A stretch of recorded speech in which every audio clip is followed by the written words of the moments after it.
하나님의 말씀 봉독하겠습니다.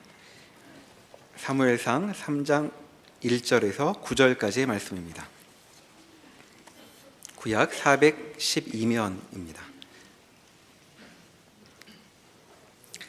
아이 사무엘이 엘리 앞에서 여호와를 섬길 때에는 여호와의 말씀이 희귀하여 이상이 흔히 보이지 않았더라. 엘리의 눈이 점점 어두워가서 잘 보지 못하는 그때에 그가 자기 처소에 누웠고 하나님의 등불은 아직 꺼지지 아니하였으며 사무엘은 하나님의 있는 여호와의 전 안에 누웠더니 여호와께서 사무엘을 부르시는지라. 그가 대답하되 내가 여기 있나이다 하고 엘리에게로 달려가서 이르되 당신이 나를 부르셨기로 내가 여기 있나이다 하니 그가 이르되 나는 부르지 아니하였으니 다시 누우라 하는지라. 그가 가서 누웠더니 여호와께서 다시 사무엘을 부르시는지라. 사무엘이 일어나 엘리에게로 가서 이르되 당신이 나를 부르셨기로 내가 여기 있나이다 하니 그가 대답하되 내 아들아 내가 부르지 아니하였으니 다시 누우라 하니라. 사무엘이 아직 여호와를 알지 못하고 여호와의 말씀도 아직 그에게 나타나지 아니한 때라. 여호와께서 세 번째 사무엘을 부르시는지라. 그가 일어나 엘리에게로 가서 이르되 당신이 나를 부르셨기로 내가 여기 있나이다 하니 엘리가 여호와께서 이 아이를 부르신 줄을 깨닫고 엘리가 사무엘에게 이르되 가서 누웠다가 그가 너를 부르시거든 내가 말하기를 여호와여 말씀하옵소서 주의 종이 듣겠나이다 하라 하니 이에 사무엘이 가서 자기 처소에 누우니라. 아멘. 사무엘은 엘리 밑에서 큽니다. 엘리는 당시 사사였습니다. 아직 사사 시대죠. 사울 왕이 세워져 왕국이 될 때까지 사사 시대가 지금 계속되고 있습니다. 엘리는 약간 무책임한 나이든 사사였습니다. 그 밑에 이 사무엘, 한나가 기도하여 낳을 수 없는 나이에 낳은 아이, 하나님이 주신 아이, 하나님이 이제 이스라엘에게 왕국을 허락하고 다윗을 세워 하나님이 하시려는 일을 제대로 증거할 구약의 대표적인 인물을 만드는 일에 사무엘을 준비하셨는데 그 사무엘을 엘리 밑에 보냅니다.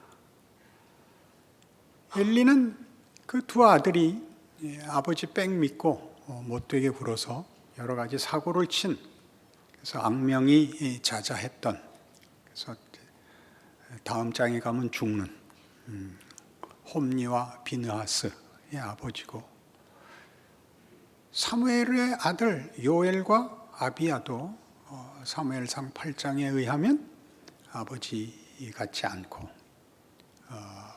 판결을 굽게 행하여 그 아버지의 뒤를 이어 사사가 되었으나 결국 사사시대를 마감하는 자식들이 됩니다.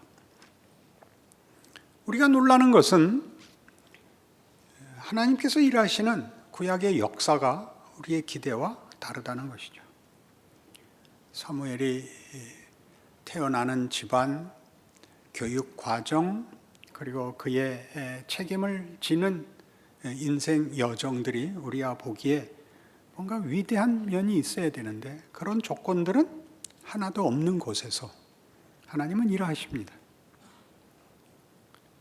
사무엘에게 찾아오시고, 사무엘이 하나님의 말씀을 들은 적이 없어서 엘리에게 찾아가는 소동을 벌이는 것이 오늘 본문입니다. 그리고 마침내 하나님의 말씀을 듣게 되고 그날부로 엘리는 사실상 면직이 되는 셈이죠.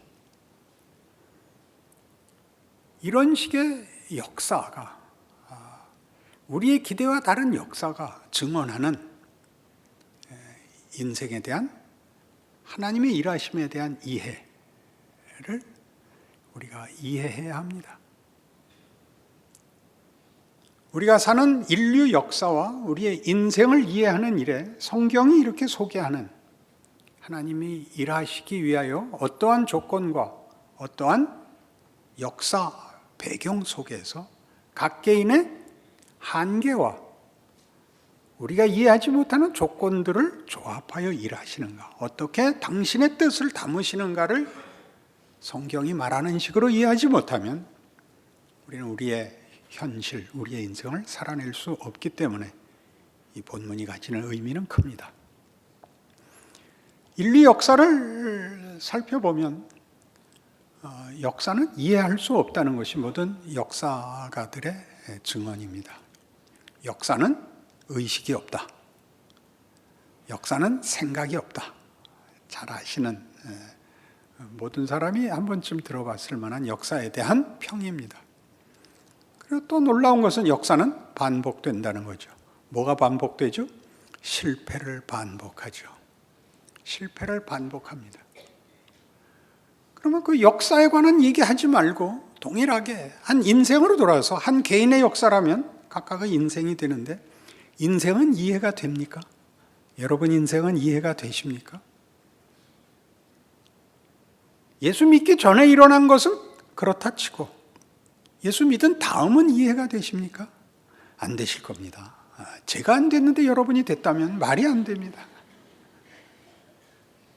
그렇게 빌고 그렇게 감동하고 그렇게 헌신하게 만들어 놓고 그리고 아무것도 안 일어납니다.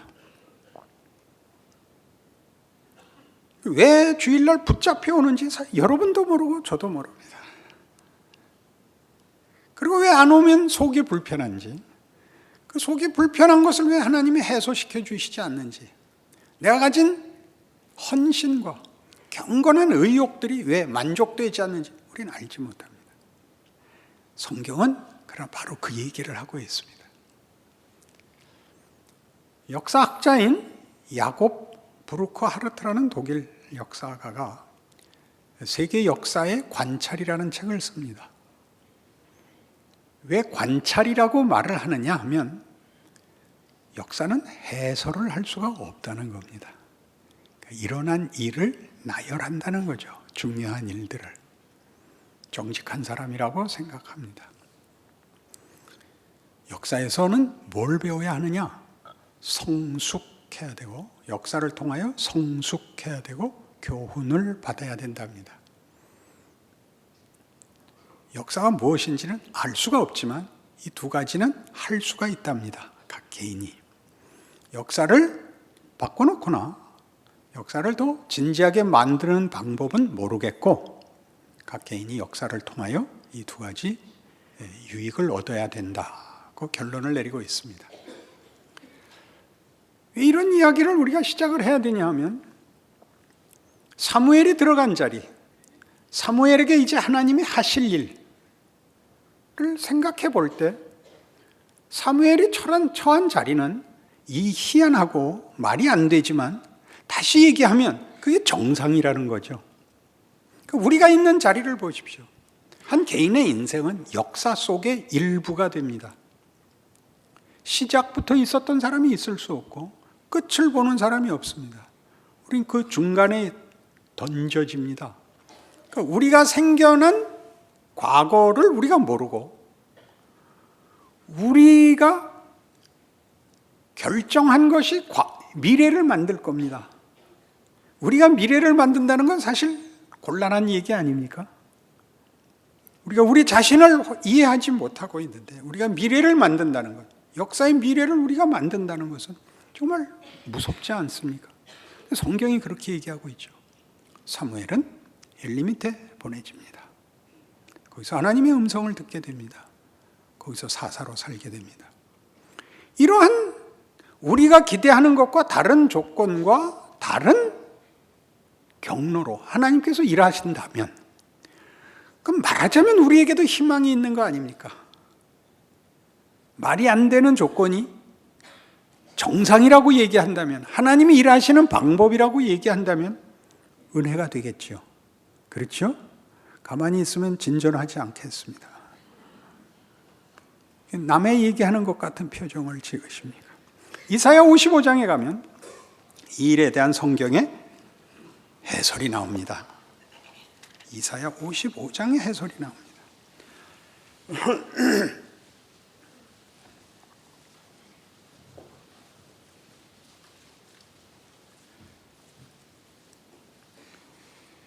6절입니다. 너희는 여호와를 만날 만한 때에 찾으라. 가까이 계실 때 그를 부르라. 악인은 그의 길을, 불의한 자는 그의 생각을 버리고 여호와께로 돌아오라. 그리하면 그가 긍휼히 여기시리라. 우리 하나님께로 돌아오라. 그가 너그럽게 용서하시리라. 이는 내 생각이 너희 생각과 다르며 내 길은 너희의 길과 다름이니라. 여호와의 말씀이니라. 여호와를 만날 만한 때 찾으라. 가까이 계실 때 부르라. 악인은 그 길을 버리고 불의한 자는 그 생각을 버리고 회개하라. 이렇게 들립니다. 그렇게 읽힙니다. 그러니까 잘못하고 양심의 가책을 받았을 때 혹은 후회하고 절망에 빠졌을 때 하나님께로 돌아와라. 그렇게 읽힙니다. 이것이 우리에게는 하나의 사건인 것처럼 보입니다. 성경이 하고 싶은 얘기는 그게 역사라는 겁니다. 역사가 왜 의식이 없고 의미가 없고 실패를 반복하는가? 하나님이 우리에게 인간이 뭔지, 가치가 뭔지, 인류 역사 내내, 그러니까 각 개인의 인생 내내 이 문제를 놓고 우리랑 씨름한다는 겁니다. 굳이 윤리적이고 종교적인 문제를 떠나서 삶 자체가 인생이 뭔가 이렇게 누구나 묻습니다. 평안하고 형통할 때 물어보는 사람은 없습니다. 그래서 우리는 형통을, 승리를 요구합니다.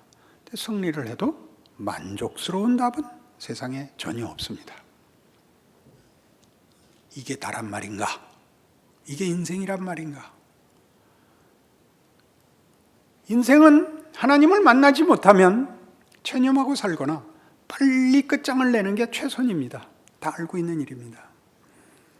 잘 살아봤자, 행복해봤자, 자랑해봤자 아무것도 아니라는 건 역사가 증언하고 여러분 각 개인이 경험하는 것입니다. 그게 여호와를 만날 만할 때입니다.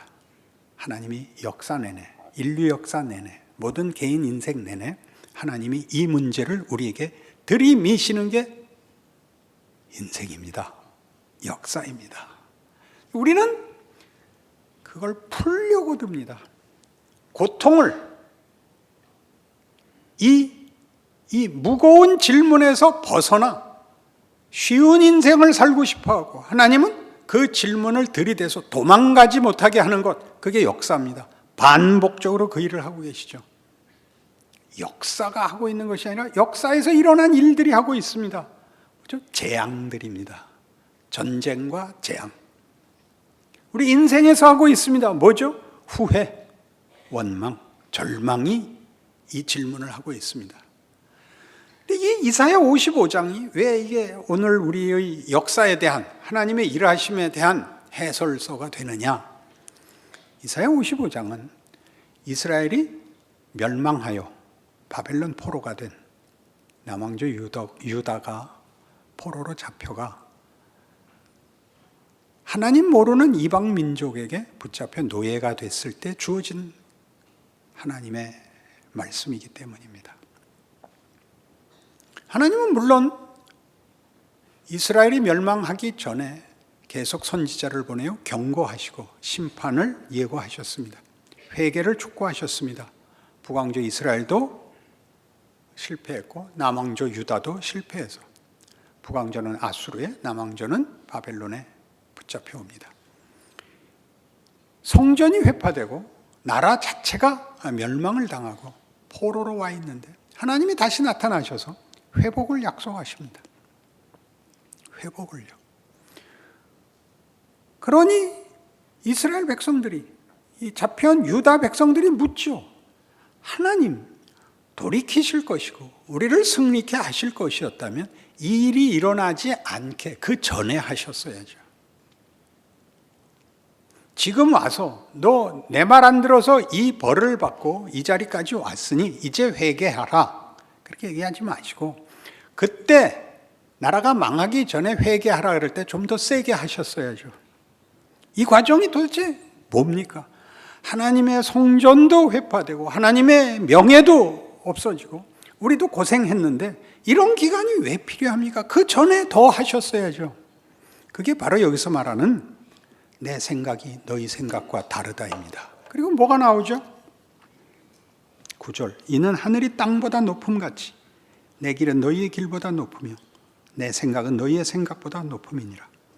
이는 비와 눈이 하늘로부터 내려서 그리로 되돌아가지 아니하고 땅을 적셔서 소출이 나게 하며 싹이 나게 하여 파종하는 자에게 종자를 주며 먹는 자에게 양식을 줌과 같이 내 입에서 나가는 말도 이와 같이 헛되이 내게로 되돌아오지 아니하고 나의 기뻐하는 뜻을 이루며 내가 보낸 일에 형통함이니라. 역사라는 걸 하나님의 백성을 만드시는 일에 하나님의 방법으로 쓰신다는 거죠. 재앙이 일어나지 않게 하고 실패가 일어나지 않게 하고가 아니라 그의 백성들을 하나님의 뜻을 순종하며 자기네들을 위해 욕심을 버리고 하나님의 뜻에 마음 깊은 납득과 항복을 가지는 기간을 가지는 것, 역사, 더 직접적으로 시간입니다. 우리는 흠이 없는 과정을 거쳐 결과에 오고 싶습니다. 그 사람은 한 번도 잘못한 적이 없어, 한 번도 거짓말을 한 적이 없어, 한 번도 낙심을 한 적이 없어 라는 의지에 완벽한 인간을 추구하고 있는데 하나님은 그렇게 얘기하지 않고 시간과 경우를 거쳐 우리들을 실패와 후회와 한숨 속에서 내용을 만들겠다 그럽니다. 우리 예수 믿지 않는 사람들 세상에서도 널리 쓰이는 말, 눈물 젖은 빵을 먹어보지 아니한 자와는 대화를 할 수 없다. 다 들어보신 얘기 아닙니까? 자기가 못난 것을 확인해 보지 않은 자와 대화를 나눌 수 없습니다. 공부를 왜 못하느냐고 묻는 사람하고는 얘기를 할 수가 없습니다. 못해본 사람은 그 말 안 물어봅니다. 실패자의 입장에 서보지 않은 사람은 실패자의 사정을, 원한을, 그 슬픔을 알 수가 없습니다. 그러니까 이 말은 사실 안 해야 되는 말이 있습니다. 나는 이해가 안 돼. 그럼요. 돌대가리인데 무슨 이해가 돼요? 인생에 얼마나 모를 일이 많은데요. 해결이 안 되고 스스로가 납득할 수 없는 일이 얼마나 많은데요. 그게 일을 한다 그럽니다. 그게 역사고 인생이랍니다. 우린 이 말을 믿지 않는 겁니다. 예수를 믿으면 한 줌의 후회도 없고 원망도 없고 슬픔도 없고 비극도 없는 인생이 돼야 한다고 생각하는 바람에 기독교가 뭔지 그 가장 중요한 내용에서 외면을 당하고 있습니다. 잘난 사람들의 집단같이 되어버렸습니다. 그리고 중요한 얘기는 안 하는, 현실 얘기는 안 하는 상상의 세계가 되곤 하는 겁니다. 그러니 일상에서, 현실에서 신앙생활을 하지를 못하죠. 감사를 할 수가 없죠.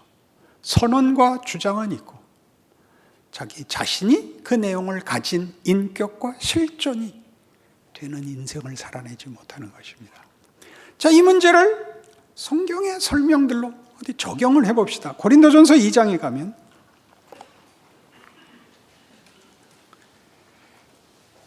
사도 바울이 고린도 교회를 세우기 위해서 고린도 교회에 보냄을 받았을 때 이렇게 자기의 심정을 여기 기술해 놓았습니다.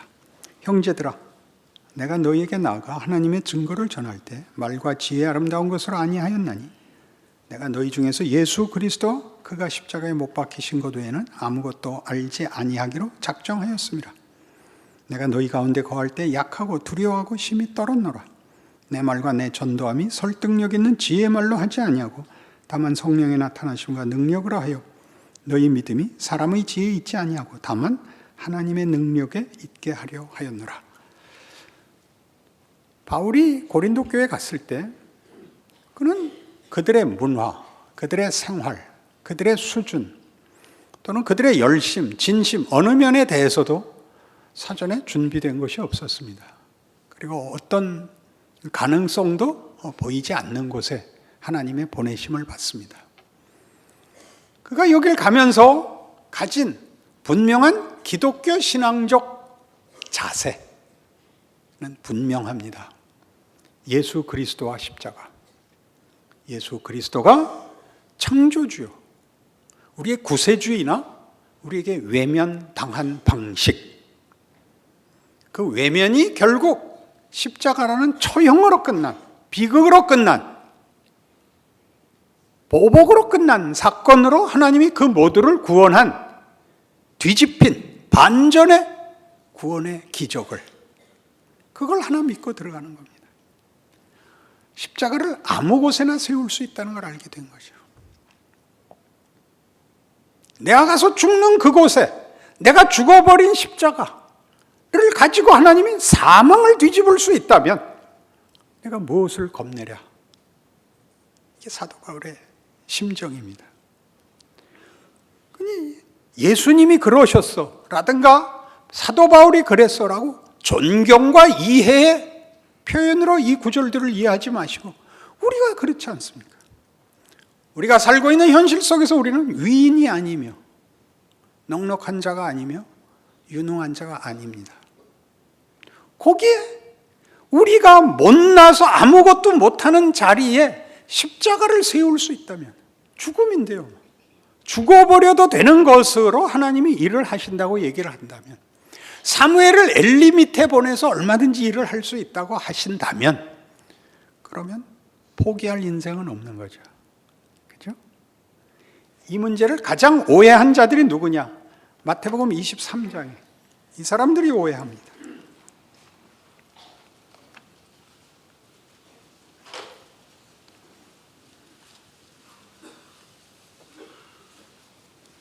마태복음 23장 13절. 화 있을 찐조 외식하는 서기관들과 바리새인들이여, 너희는 천국문을 사람들 앞에서 닫고 너희도 들어가지 않고 들어가려 하는 자도 들어가지 못하게 하는도다. 재밌죠? 바리새인들은 뭘 했길래요? 보상의 원리를 요구했거든요. 저는 저 사람과 다릅니다. 나는 포상을 받아야 되고 저놈은 징벌을 받아야 됩니다. 이렇게 됐거든요. 잘한 것이 무슨 잘못이겠어요, 그죠? 잘한 것이. 그러나 그는 인간이 잘하는 것이라는 게 우리가 알고 있는 윤리, 도덕, 업적의 문제가 아니라 보다 심오한 하나님의 형상이라는 영광된 존재라는 가능성을 차단해버린 겁니다. 잘잘못이 전부인 게 됐죠. 거기는 은혜도 창조도 없습니다. 영광도 없습니다. 거기는 우월감만 있습니다. 놀랍지 않습니까? 누가 잘나면 말이죠. 누가 하나가 잘나면 일가 친척이 다 기대서 먹고 살아야 합니다. 교회 안에 누가 하나 잘나면 모두가 그 사람 때문에 위로를 받아야 됩니다. 기독교가 무슨 얘기인지를 전혀 모릅니다. 거길 차단해버리는 겁니다. 잘잘못으로 차단해버리는 건 너무나 흔해서, 그건 언제나 믿는 자나 안 믿는 자나 공통적으로 이해되는 가치관이라서 교회에도 제일 많이 들어와 있는, 교회의 생명과 은혜를 막는 참으로 무서운 시험입니다. 사도 바울과 바리새인을 비교하려고 그러는 것이 아닙니다. 여러분이 살기 위해서 바울의 증거를 받으셔야 됩니다. 바리새인의 증거를 받으면 예수도 잘난 척에 불과해집니다. 예수님이 우리를 위하여 당신을 희생하시고 죽으신 진정성에 매달리지 마시고, 그래서 열어놓은 은혜를 받으십시오. 그를 죽인 자를 위하여, 그를 모욕한 자를 위하여 죽어서, 그의 마지막 기도가 그거였습니다. 아버지여 저들을 사하소서, 저들이 자기가 하는 일을 알지 못하나이다. 그걸 받아들이셔야죠. 예수님처럼이 바리새인으로 변화된 그런 자기도 모르는 올무에 빠진 기독교 신앙의 은혜의 문을 닫아버리는 자리에 자신을 갖다 묵지 마십시오. 그래서 이 모든 일들은 로마서 10장에서 이렇게 사도 바울에 의하여 아주 기가 막히게 대조되고 있습니다.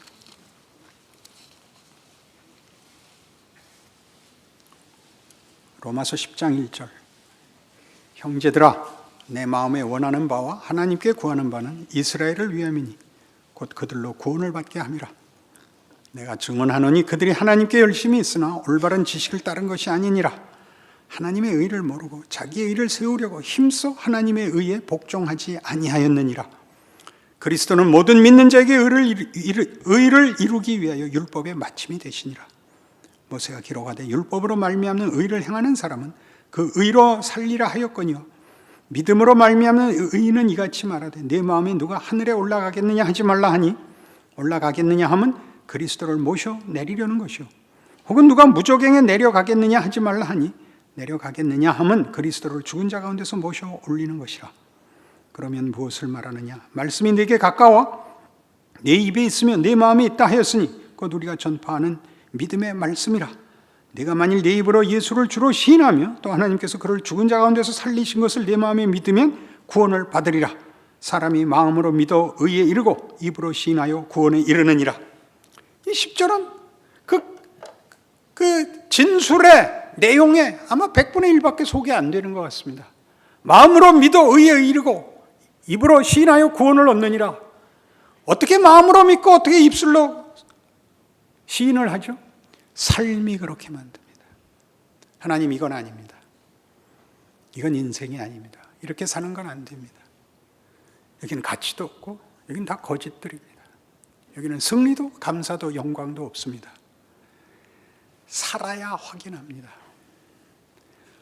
무슨 삶을 살아야 되나요? 하나님 없는 삶을 살아야 이걸 확인합니다. 여기는 죽음밖에 없습니다. 여기는 수치밖에 없습니다. 여기는 후회밖에 없습니다. 하나님, 인간은 그래서는 안 됩니다. 구원자를 보내주십시오. 나를 구원해 주십시오. 이게 역사와 인생이 담은 하나님의 도전입니다. 하나님을 만나지 못하면 그저 공허할 뿐이요, 불안할 뿐이지 이 질문이 무슨 질문인지 깨우칠 수도 없고 답할 수도 없습니다.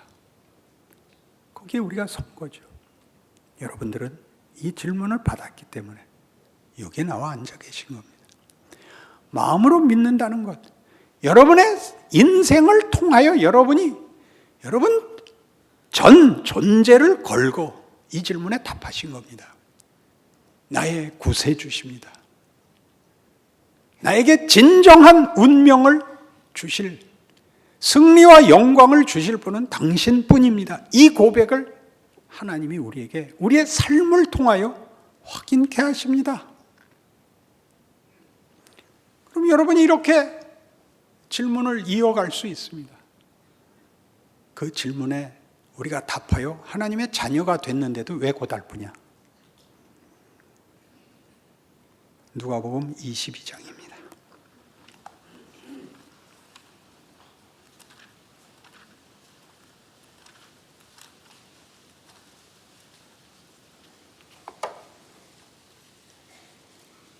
누가복음 22장 24절, 또 그들 사이에 그중 누가 크냐 하는 싸움이 난지라. 예수께서 이르시되 이방인의 임금들은 그들을 주관하며 그 집권자들은 은인이라 칭함을 받으나 너희는 그렇지 않을지니 너희 중에 큰 자는 젊은 자와 같고 다스리는 자는 섬기는 자와 같을지니라. 앉아서 먹는 자가 크냐 섬기는 자가 크냐? 앉아서 먹는 자가 아니냐? 그러나 나는 섬기는 자로 너희 중에 있노라. 너희는 나의 모든 시험 중에 항상 나와 함께한 자들인즉 내 아버지께서 나라를 내게 맡기신 것 같이 나도 너희에게 맡겨 너희로 내 나라에 있어 내 상에서 먹고 마시며 또는 보좌에 앉아 이스라엘 12지파를 다스리게 하려 하노라. 섬기는 자로 우리 인생을 맡기십니다. 우리에게 우리의 인생을 통하여 도전하시며 질문하시며 답을 만들어내신 하나님이 그 답을 찾은 후의 인생은 우리로 섬기는 자로 살기를 요구하십니다. 예수님은 우리를 구원하기 위하여 실제로 우리 모양으로 우리의 처지에 따라 들어오십니다. 그가 십자가에 죽으셔야 이 구원을, 부활을, 사망을 꺾는 구원을 이루실 수 있습니다. 그러나 그는 십자가 사건 하나만 하고 돌아가시는 게 아니라 그 전 인생을 삽니다. 초라한 인생, 아무것도 아닌 인생을 삽니다. 그 사는 내내 한 일이 뭐죠? 돕는 일입니다. 병자를 고치고 귀신을 내어 쫓고 생명의 말씀을 주십니다. 그걸로 납득시키지도, 그걸로 자신의 일을 대신하지도 않습니다. 그의 전 생애가 살아있는 한 자기가 만난 모든 일에 당신이 하실 수 있는 일로 섬기십니다. 이 일은 어려운 일이었습니다. 우리의 기본적인 이해와 마찬가지로 쉽게 힘으로 모든 문제를 해결하자는 유혹이 예수님께도 늘 쫓아다녔습니다. 공생애를 시작할 때 받은 시험에 이 시험이 있는 것을 기억하실 겁니다. 내가 만일 내게 절하면 이 모든 것을 내게 주리라. 사단의 시험 앞에 예수님 거부하셨습니다. 다만 주 너의 하나님을 경배하고 그를 섬길지니라. 겟세마네 동산에서의 기도도 마찬가지입니다. 아버지여 할만하시거든 이 잔을 내게서 비켜주시옵소서. 죽는 방식, 지는 방식 감당하기 어려운 것이었습니다. 아버지여 할만하시거든 이 잔을 내게서 비켜주시옵소서. 그러나 내 뜻대로 마옵시고 아버지의 뜻대로 하옵소서. 베드로가 잡으러 온 군사 중에 하나인 말고의 귀를 뵙니다.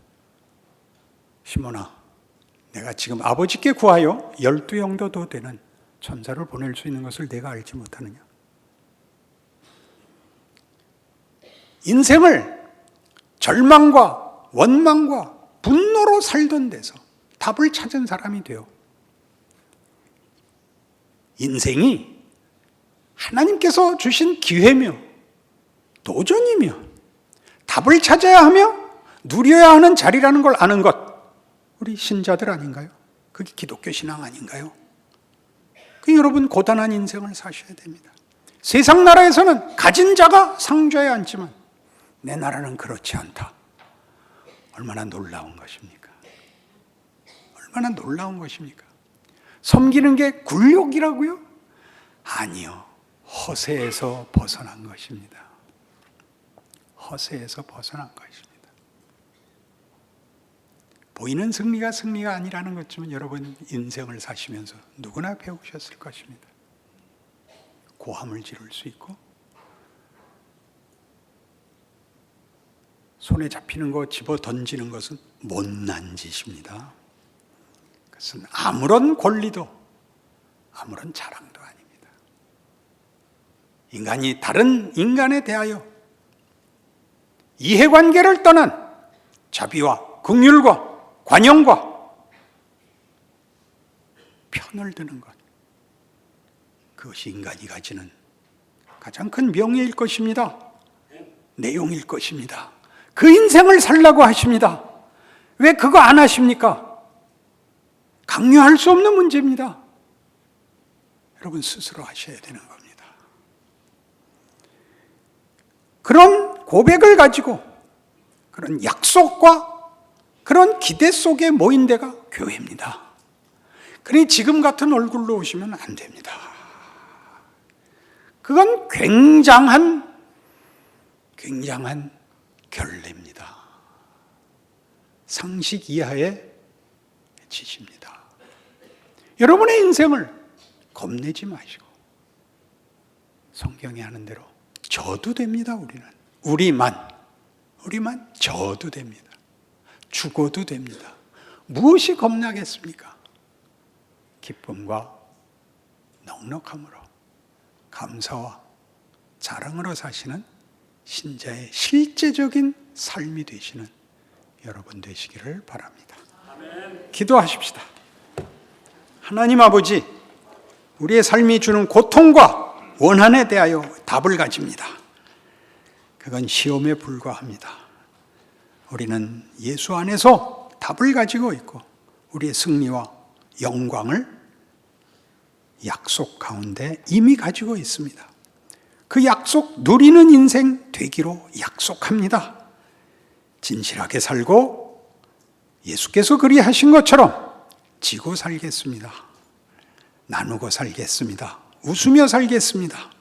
우리가 있는 곳에는 역사와 인생이 헛된 것이 아니라는 증거가 생명과 진리로 언제나 널리 나누어지는 그런 자리 되게 하여 주옵소서. 예수님 이름으로 기도합니다. 아멘.